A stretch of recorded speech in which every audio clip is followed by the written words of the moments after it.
সুকেশী অনন্য গুজে দেই পদ্ম ফুল। BTech Expert Non-Sticky Hair Care Oil. BTech Expert. Stay young.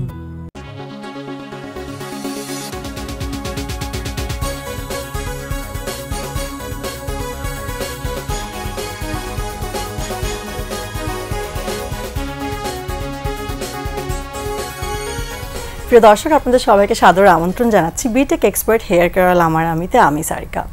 এই শহরে রোদ বৃষ্টির মতোই আমাদের জীবন, কখনো হাসি কখনো কান্না। ঠিক তেমনটাই হয় নাটক সিনেমাতেও। এমনকি একটা নাটকও রয়েছে এই নামে, এবং এই নাটকে যিনি অভিনয় করেছেন তিনি ভীষণ সফল একজন অভিনেতা।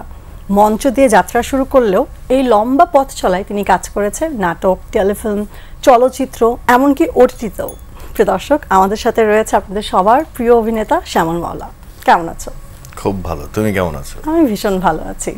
তোমাকে অনেকদিন পরে পেলাম আসলে আমাদের এখানে অতিথি হিসেবে। তো বলো আসলে কি নিয়ে ব্যস্ততা চলছে? ব্যস্ততা চলছে কিছু টিভিসি, নাটক, ওয়েব কন্টেন্ট, এইসব নিয়ে। আর হয়তো সামনে ফিল্ম করব। আচ্ছা, সেটা নিয়ে কি আমাদেরকে কিছু বলা যায় এখন? না, কিছু বলা যাবে না, কিন্তু ফিল্ম করলে সামনেই দেখা যাবে। ফিল্ম সামনে আসবে, নতুন ফিল্ম, দেখা যাক। চমৎকার। আচ্ছা, নাটকে তো তুমি কাজ করছো। তো অনেকে বলে আসলে যখন মানুষ চলচ্চিত্রে অভিনয় করা শুরু করে তখন দেখা যায় নাটকের থেকে একটু দূরে চলে যায়। তোমার ক্ষেত্রে আসলে বিষয়টা কেন ব্যতিক্রম? সবই টাইম ম্যানেজমেন্ট। মানে যদি সম্ভব হয় নাটকও করা যাবে, আবার যদি সম্ভব হয় সব কিছুই করা যাবে আসলে, যদি ইচ্ছা থাকে। আর যদি ইচ্ছা থাকে যে না আমি শুধু সিনেমা করব, তাহলে সেটাও সম্ভব। এবার একটু আসি যে মানে ওটিটিতে কি কি কাজ করছো, বা একদম সম্প্রতি কোন যে কাজটা রিলিজ হয়েছে, কানাগুলি। কানাগুলি, হ্যাঁ, সেটা নিয়ে একটু বলো। সো কানাগুলি তো দেখছে মানুষ, এখনো দেখছে, বেশ ভালো রেসপন্স, দর্শকের খুব পছন্দ হয়েছে কানাগুলি। আমরা বরাবরই দেখি যে তুমি যে কাজগুলো আসলে করো, তোমার যে চরিত্রটা থাকে সেটা একটু ভিন্ন থাকে, বা তোমার অ্যাটলিস্ট প্রেজেন্টেশনটা একটু ডিফারেন্ট থাকে। এই ক্ষেত্রে কি হয় যে ডিরেক্টররাই তোমাকে এরকম রোলের জন্য আসলে চুজ করে না, তুমি একটু পিকি? আমার কোনো দোষ নেই, এটা আমার চেহারার দোষ। ডিরেক্টররা বোধহয় আমার চেহারা দেখে কাস্টিং করে, আমি জানি না। আমি কিছু করি না, ডিরেক্টররাই আমাকে মানে ক্যারেক্টার দেয়, সেই ক্যারেক্টার অনুযায়ী আমি শুধু প্লে করি, আর কিছুই না।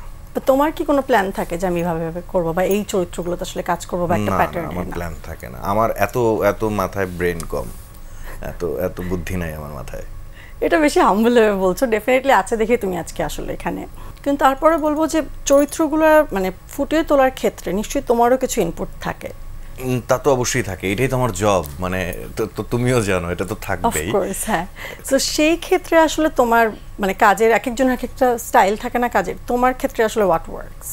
আমি আমার মতো করি, এগুলো যেহেতু সিক্রেট রেসিপি, এক একজনের রান্না এক এক রকম।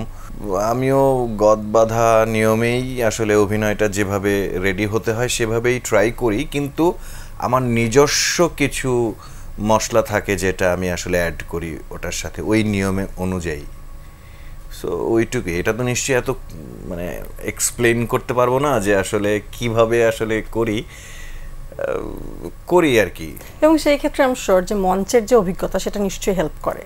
মঞ্চের অভিজ্ঞতা শুধু হেল্প করে না, মানে এটা তোমার জীবনের অভিজ্ঞতা আসলে সব থেকে বড় হেল্প করে। তুমি জীবনে যত অভিজ্ঞতা হয়েছে, এই জীবনে যত রকমের অভিজ্ঞতা হয়েছে, সব কিছু আসলে কাজে লাগে এই অভিনয়ের ক্ষেত্রে। সো সেটা যতই উইয়ার্ড হোক আর যতই ভালো হোক, সব এক্সপিরিয়েন্সই কিন্তু কাজে লাগে অভিনয়। সো সব কিছু মানে তোমার আসলে প্রিজার্ভ করে রাখতে হবে যে কোনটার কি এক্সপিরিয়েন্স, এটার টেস্ট কি, ওটার টেস্ট কি, এগুলো প্রিজার্ভ করে রাখতে হয় অ্যাক্টরদের।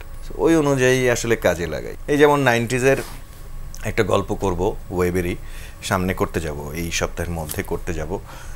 তো 90s গল্প করতে গেলে, 90s ক্যারেক্টার করতে গেলে আমি যদি 90s না দেখতাম তাহলে আমার জন্য একটু ডিফিকাল্ট হতো।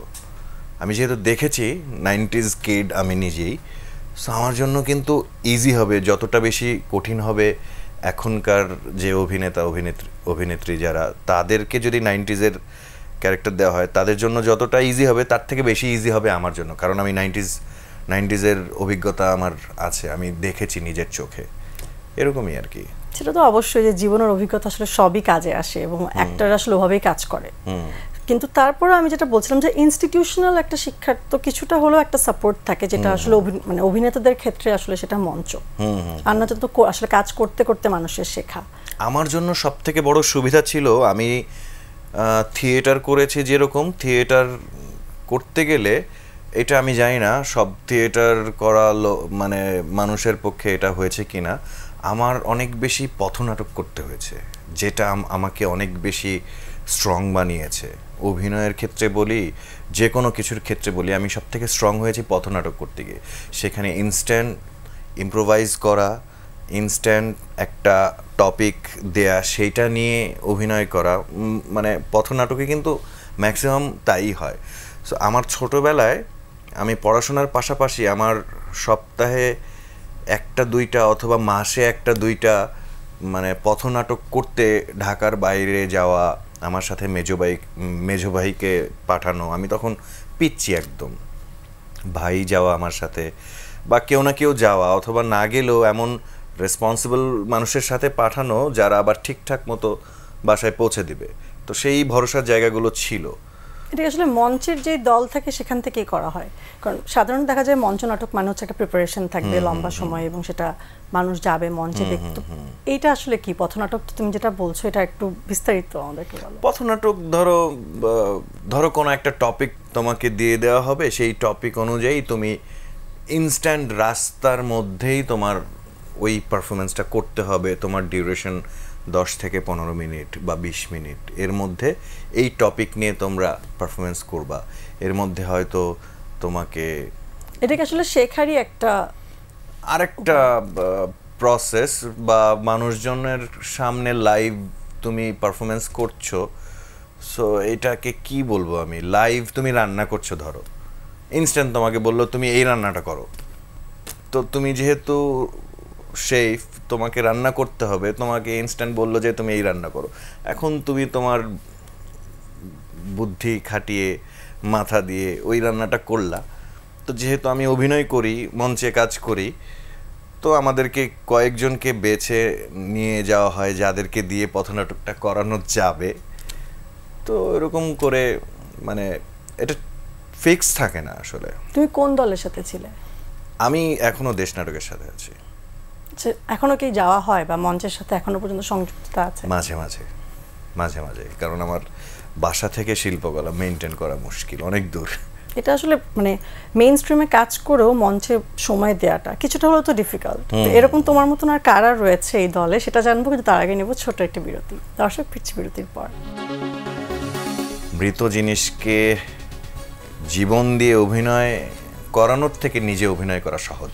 সুখের অনন্য গুজে দেই পদ্ম ফুল। BTech Expert Non-Sticky Hair Care Oil. BTech Expert. Stay young.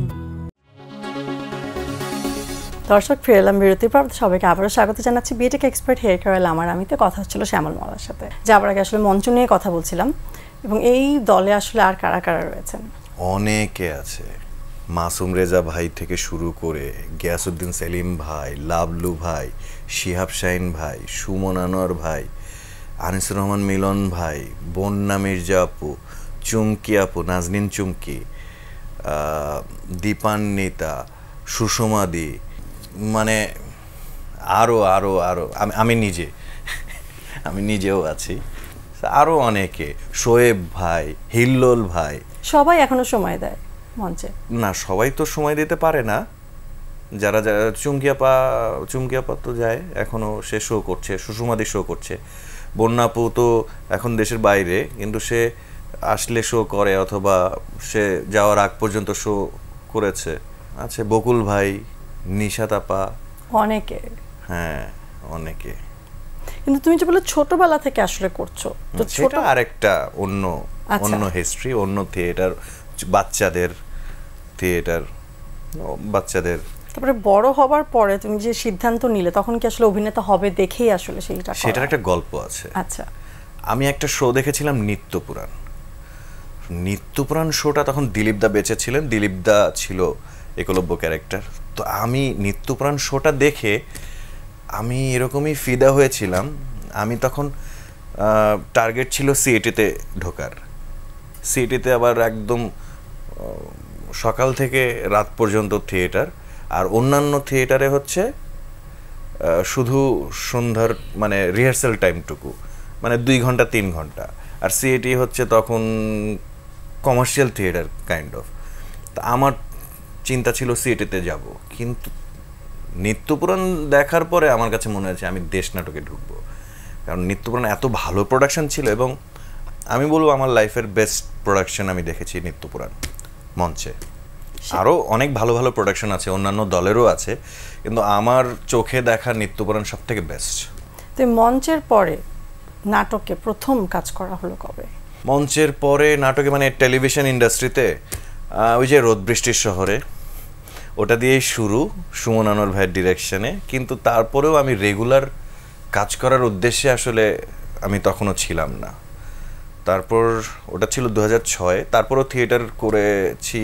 Theatre করতে করতে হঠাৎ করে আমার কাছে অফার আসে যে পাপেটিয়ার হওয়ার সিসিমপুরে। সো আমি ওখানে অডিশন দিয়ে ওখানে টিকে যাই, সিসিমপুরে পাপেটিয়ার হয়ে যাই, পাপেট্রি করা শুরু করি। দেন পাপেট্রি করতে করতে মনে হলো যে একটা মৃত জিনিসকে জীবন দিয়ে অভিনয় করানোর থেকে নিজে অভিনয় করা সহজ। তারপর পাপেট্রি ছেড়ে দিই। সিসিমপুর তো ভীষণ আসলে পপুলার একটা শো, ওখানে তোমার ক্যারেক্টার কি ছিল? মানিক। আচ্ছা, 2টা ভেড়া ছিল, মানিক রতন। মানিক ছিল আমার পাপেট। তখনকার কোনো ডায়লগ কি মনে আছে? তখনকার ডায়লগ না, 2008 সাল, এখন 2025, ডায়লগ মনে নেই। তুমি তো আসলে মানে সবকিছুই মোটামুটি করেছো। আমি তো একটু আগে বলছিলাম যে আসলে এত মাধ্যমে কাজ করেছো, এখন তো জানলাম আসলে আরেকটা মাধ্যমে কাজ করেছো। তো এই যে নাটক, মঞ্চ, চলচ্চিত্র, ওটিটি, এত মাধ্যমের মধ্যে যদি আমি বলি যে সবচাইতে তুমি কমফোর্টেবল বা সবচাইতে ভালো লাগে আসলে কোন মাধ্যমে কাজ করতে? ভালো লাগে সিনেমা আর ওটিটি। আচ্ছা, সত্যি কথা বলতে, কারণ নাটক দিয়ে তো শুরু। নাটকে আসলে আমাদের যেইটুকু সময় পাওয়া যায়, এইটুকু সময়ে আসলে অভিনয় করে মজা পাই না। তো সেটা নিয়ে যখন করছিলাম যে মানে কিভাবে মজা পাওয়া যায়, মানে আরেকটু মজা পাওয়া যায়, তো তারপর দেখলাম যে সিনেমাতে আসলে বেশ মজা, কারণ অনেক সময় নিয়ে, অনেক অ্যারেঞ্জমেন্ট, অনেক কিছু মিলিয়ে একটা জিনিস ক্রিয়েট করা হয়। ঠিক সেরকমই কাছাকাছি ওটিটিতে যখন শুরু হলো, সিনেমার মতো কাছাকাছি, যে ওই কাছাকাছি অ্যারেঞ্জমেন্ট, লম্বা সময় ধরে রিহার্সাল, লুক টেস্ট। আজকে আমি যেমন একটা লুক টেস্টে যাচ্ছি, ওটিটিরই কাজ, রিহার্সালে যাচ্ছি, রিহার্সাল হবে, লুক টেস্টও হবে। সো এইটা তো নাটকে অসম্ভব প্রায়। হয়তো অনেক বড় বাজেটের নাটক যদি হয় তখন হয়তো রিহার্সাল পসিবল, তাও লুক টেস্ট ওভাবে হয় না।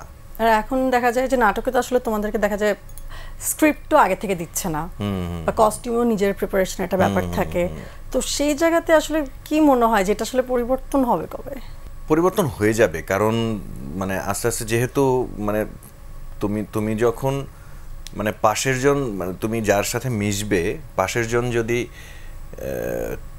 মানে ঠিকঠাক ভাবে চলে, আর আমি যদি ঠিকঠাকভাবে না চলি, দেখবা যে ঠিকঠাক মতো চলে তারটা দেখে তখন আমারও মন চাইবে যে আমিও একটু ঠিকঠাক মতো চলি। তো এভাবেও ঠিকঠাক হয়ে যাওয়ার কথা। তো নাটকের জায়গাটা তোমার কি মনে হচ্ছে? তুমি অনেক আগে থেকে কাজ শুরু করেছো, তখনকার থেকে এখনকার নাটকের জায়গাটা আসলে কতটা পরিবর্তন হয়েছে? তুমি নিজেই তো জানো পরিবর্তন কতটা হয়েছে, কারণ আগে যেভাবে হতো এখন কিন্তু ওভাবে হচ্ছে না। এখন কিন্তু কাছাকাছি মানে মানে সিনেমাই বলা যায় আর কি, মানে সিনেমা হয়তো আমি বলতে পারছি না ওটা নাটকই হচ্ছে, কিন্তু ওদের মাথায় কিন্তু রয়ে যাচ্ছে যে আমি ওই সিনেমার মতো শটটা নিব, ওই সিনেমার মতো অভিনয়টা করব, ওই সিনেমার মতো লাইটটা করব। মানে যারা কাজ করছে ক্রু মেম্বার, তারা কিন্তু এরকম রেফারেন্সেই কাজ করছে। সো মাথায় কিন্তু সিনেমার পোকাটাই কিন্তু ঘুরছে সবার, বানাচ্ছে হয়তো নাটক। এটাই বা কম কি? কিন্তু অনেকের ভাষ্য মতো দেখা যায় যে নাটকের জায়গাটা আসলে পরিবর্তনটা তুমি যেভাবে বলছো তাদের ক্ষেত্রে হয়তো জিনিসটা উল্টো, যে যেহেতু এখন কোনো স্ক্রিনিং নেই বা গল্প চুজ করার ক্ষেত্রে দর্শক যেটা দেখতে চাচ্ছে সেভাবেই হয়তো বানানো হচ্ছে। অনেকেই বলছে যে হয়তো নাটকের স্ট্যান্ডার্ডটা হয়তো অনেকেই মেনটেন করতে পারছে না, বা হয়তো অনেকে এখন নাটক করছে না। কিন্তু এখানে আসলে আমার এখানে তো অনেকে অতিথি হয়ে আসে, অনেকের ভাষ্যমতে আসলে শুনতে পারি যে যেহেতু এখন সব কিছু আসলে অনলাইন বেস, অনলাইনে অনেক নাটক রিলিজ হচ্ছে বা এরকম, সেই ক্ষেত্রে কোয়ালিটি কিছুটা ডিটেরিয়েট করছে, কথাটা কি সত্যি বা তোমার কি মনে হয়? না, আমি সেটা মানি না, কারণ আমি সোশ্যাল মিডিয়াতে যা দেখতে পাই আমি তো কোয়ালিটির দিক থেকে অনেক মানে রিচ দেখতে পাচ্ছি সবগুলো। এই কিছুদিন আগে পরাগ একটা নাটক বানালো, ফান্দা বোধহয় নাটকের নাম, কি সুন্দর ট্রেইলার, কি সুন্দর পোস্টার, কি সুন্দর মানে প্রোডাকশন। তো কোয়ালিটির দিক থেকে তো আমি বলবো মানে কোনো দিক থেকে কম না কোয়ালিটি। হয় কি সব কিছু খারাপ ভালো মন্দ সব কিছুতেই আছে। অবশ্যই সবাই শুধু বলে যে নোয়াখালীর মানুষ খারাপ, নোয়াখালীতেও ভালো আছে। আমার যত নোয়াখালীর ফ্রেন্ড এরা সবাই ভালো। আবার কুমিল্লার মানুষ খারাপ, আমি নিজেও কুমিল্লা, আমিও ভালো, ট্রাস্ট মি আমি ভালো। যাই হোক, তো খারাপ ভালো মিক্স সব কিছুতেই আছে। তো তোমার চয়েস, তুমি কোনটাকে অ্যাকসেপ্ট করবা। আমি আমার যেটা যেরকম পছন্দ সেগুলো কিন্তু আমার সামনে আসেই, যেগুলো আমার পছন্দ না সেগুলো কিন্তু আমার সামনে আসে না, জানো। আমি জানি না কিরকম। এখানেই আসলে হয়তো পার্থক্যটা, যে তুমি হয়তো তোমার মন মতন কাজ পাচ্ছ বা সেই ক্ষেত্রে আসলে। আচ্ছা, অনেকক্ষণ আসলে আমরা কাজ নিয়ে কথা বলেছি, এবার একটু ব্যক্তি তোমাকে নিয়ে কথা বলতে চাই, কিন্তু তার আগে নেব ছোট একটা বিরতি। দর্শক ফিরছি বিরতির পর। আমি খুবই সাধারণ একজন মানুষ, নিজেকে সাধারণ মানুষ হিসেবেই দেখতে চাই। দর্শক ফিরে এলাম বিরতির পর, কথা হচ্ছিল শ্যামল মাওলার সাথে। এবার বলো, নিজেকে নিয়ে কিছু বলো। আমাকে নিয়ে কি বলবো? আমি একজন মানুষ, আমি একজন ভালো মানুষ। নিজেকে ডিফাইন করতে বললে এক লাইনে শেষ। হ্যাঁ, আর কি বলবো? আমার সম্পর্কে বলবা তোমরা তো, আমার সাথে তো তোমার কাজ করে কেমন লাগে সেটা তুমি বলবা। সেই কাজের অভিজ্ঞতা তো অবশ্যই ভালো। অভিনেতার জায়গা থেকে যদি বলি যে as an actor I really respect you, because তোমার কাজ আমার কাছে ভীষণ ভালো লাগে। কিন্তু এখন আসলে আমরা কাজ নিয়ে কথা বলবো না, যেটা দর্শকরা হয়তো অনেকে জানে, অনেকে হয়তো জানে না, যে তোমার জীবনে একটা নতুন অধ্যায় শুরু হয়েছে, ফ্যামিলিতে নতুন মেম্বার এসেছে, আমার মেয়ে হয়েছে এবং আমি এতে মহা খুশি, এবং আমার জীবন এখন আনন্দময়। আমি খুবই আনন্দে সময় কাটাচ্ছি, মানে শ্যুট না থাকলে বরং বেশি খুশি হচ্ছি, শ্যুট তাড়াতাড়ি শেষ হয়ে গেলে বেশি খুশি হচ্ছি, কখন বাসায় আসবো সেই নিয়ে টেনশন করছি। রাতে একটু জ্বালায়, কিন্তু সেটা আমার কাছে জ্বালাতন মনে হয় না। এই তো এরকম ভাবেই যাচ্ছে। তার বয়স কত? তার বয়স 1.5 মাস। তার নাম কি? সানাভ মাওলা। তো তুমি তো বলছিলে যে আসলে ফ্যামিলির সাথে এখন টাইম কাটাতে আসলে সবচেয়ে বেশি ভালো লাগে, এবং তার বাইরেও আমি যেটা জানি যে তুমি আসলে এমন একটা জায়গায় থাকো যেটা আসলে পুরোপুরি একটা মিডিয়া পাড়া, এবং সবাই ওখানে থাকে। এবং আমি আগেও শুনেছি শুটিংয়ে থাকা অবস্থায় তোমার কাছে গল্প যে তোমরা সবাই মিলে খুবই এনজয় করো, সেটা নিয়ে একটু বলো। আমরা ওই তো মানে গল্প আড্ডাবাজি তো চলেই। আমাদের সব থেকে বেশি সুবিধা হচ্ছে, ধরো আমার একটা কাজ বের হয়েছে, আমরা সবাই মিলে ওই কাজটা দেখছি, বা ইমরানের একটা কাজ বের হয়েছে, আমরা অর্ষার একটা কাজ বের হয়েছে, আমরা একটা সবাই মিলে ওই কাজটা দেখছি, বা আমাদের কাজ না একটা ভালো কাজ বের হয়েছে সেই কাজটা আমরা সবাই দেখছি। সেটা ওয়ার্ল্ডের যে কোনো জায়গায় হতে পারে, বা যে কোনো মুভিজ হতে পারে, সিরিজ হতে পারে, যে কোনো কিছু হতে পারে, আমরা সবাই দেখছি, সেটা নিয়ে আলোচনা করছি। অথবা কী টাইপের কাজ হতে পারে আমরা সেটা নিয়ে আলোচনা করছি, অথবা আমরা নিজেরা ভাবছি যে আর কি কি গল্প হতে পারে, বা আমাদের ইন্ডাস্ট্রি কি কি হতে পারে, অনেক কিছুই ভাবি আমরা। সো ভালোই লাগে। এটা একটা মজার লাইফ, যে আসলে সব কলিগরাই আসলে সব নেইবার, অ্যাক্টরস হাব আমাদের, এটা বলবো আমি। এবং আমি দেখেছি তোমরা আসলে একসাথে সব বিভিন্ন ওকেশন আসলে একসাথেও সেলিব্রেট করো। আসলেই তাই, আসলেই তাই। এখন আমি নিশ্চিন্তে আউটডোরে শ্যুটও করতে যেতে পারি বা পারবো। মানে আমি যদি আউটডোরে যাই, আমার বাসায় মানে ও কি করছে কেমন আছে সেটা নিয়ে আমার টেনশনে কিছু নেই, কারণ আমার অন্যান্য মানে কলিগ বন্ধু বান্ধব সবাই আছে যারা মানে আমি নিশ্চিন্তে আমি আসলে কাজটা করতে যেতে পারবো। তোমাকে যদি বলি যে ফ্যামিলির সাথে তো সময় কাটাতে সবচেয়ে ভালো লাগে বললে, কিন্তু তার বাইরে আসলে কোন জিনিসটা আসলে তোমার যদি বলে হবি বা পছন্দের, ঘুরতে যেতে আমার খুব ভালো লাগে, ঘোরাঘুরি আমার খুব ভালো লাগে। আমি সুযোগ মানে সবসময় ওত পেতে থাকি কখন আমি একটু ঘুরতে যাব, ফ্যামিলি নিয়েই ঘুরতে যাই, কিন্তু ঘুরতে যাব কখন, ঘুরতে যাওয়াটা আমার জন্য বেশ মানে আমি খুব এনজয় করি ঘুরতে যাওয়া। সবচেয়ে পছন্দের জায়গা কোনটা? সব জায়গায় তো ভালো লাগে, মানে কোনো খারাপ এমন জায়গা, সমুদ্র ভালো লাগে, পাহাড়ও ভালো লাগে। একটা সময় ছিল শুধু সমুদ্র ভালো লাগতো, এখন দেখি বড় হওয়ার পরে পাহাড়ও ভালো লাগে, মানে সমুদ্রও ভালো লাগে, পাহাড়ও ভালো লাগে। সো আমি এখন বলবো আমার সব থেকে বাংলাদেশের মধ্যে পছন্দের জায়গা রেমাক্রি। সেটা কোথায়? বান্দরবনের অনেক গভীরে। আচ্ছা, খুবই মানে হ্যাভেন আমি বলবো। ওখানে এখনো নেটওয়ার্ক যায়নি, কোনো রাস্তা হয়নি, 5টার পরে জ্যাকেট পরতে হয়, গরমকালেও শীত, মেঘের মধ্যে। আমরা অনুষ্ঠানে একদমই শেষের দিকে চলে এসেছি। তোমার কাছে জানতে চাইবো যে নিজেকে আসলে কোথায় দেখতে চাও? আমি খুবই সাধারণ একজন মানুষ, নিজেকে সাধারণ মানুষ হিসেবেই দেখতে চাই। যদি মানুষ ভালোবাসা দেয় তাতে তো খারাপ কিছু না, ভালোবাসা তো সবাই চায়। সো সবার ভালোবাসা পেয়ে সাধারণ একজন মানুষ যেভাবে বেঁচে থাকে আমি ঠিক ওই জায়গাতে নিজেকে দেখতে চাই। বিদায় নেওয়ার আগে তোমার জন্য একটা উপহার আছে বিটেকের পক্ষ থেকে। Thank you so much. দর্শকদের উদ্দেশ্যে তুমি কিছু বলতে চাইলে বলতে পারো। দর্শকদের উদ্দেশ্যে আসলে বলতে চাই, দর্শক আপনাদের জন্যই আসলে এত কষ্ট করা, এত কাজ করি আপনাদের ভালোবাসা পাওয়ার জন্যই। সো আপনারা আজীবন ভালোবাসা দিয়ে যাবেন, আমিও চেষ্টা করব আপনাদের ভালোবাসা রক্ষা করার জন্য, ভালো ভালো কাজ উপহার দেওয়ার জন্য। আমার জন্য দোয়া করবেন। ধন্যবাদ। দর্শক সবাই ভালো থাকবেন, সুস্থ থাকবেন, দেখা হবে আগামী পর্বে।